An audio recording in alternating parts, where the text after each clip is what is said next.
Ecco, queste qui sono le carte che ci capitano nel vicolo. Prato Fiera è il Luna Park della discordia, una convivenza difficile oramai da tempo. Ogni anno gli abitanti si augurano sia l'ultimo, poi arriva fine settembre e cominciano a vedere il via vai di carovane.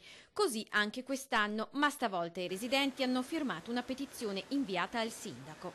Questo spazio fa parte di uno spazio cittadino che potrebbe essere oggetto di altre funzioni, di altre occasioni culturali. I residenti vorrebbero vedere rivalutata la loro piazza e ogni ottobre si sentono in trappola, chiusi tra carovane, auto parcheggiate e tanta inciviltà. La fiera diventa un'occasione perché la maleducazione, o la gente anzi maleducata, si esprime in questa maniera.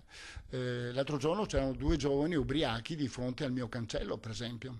Gente che butta le carte per terra, gente che fa i propri bisogni, urina nei muri di cinta delle nostre case. Ma dovranno avere pazienza. Casugana su quest'area ha certo un progetto green. Dovrà invece diventare un naturale prolungamento della restera lungo l'Alzaia, lungo il Sile, e quindi un vero e proprio polmone verde. Ma il progetto dovrà attendere l'avvio dei lavori della Cittadella della Salute. Allora, solo allora si potrà valutare eventualmente la possibilità di uno spostamento delle fiere altrove. E non sarà ancora finita, perché il trasloco delle fiere piacerà ai residenti soprattutto, ma troverà certamente anche degli oppositori.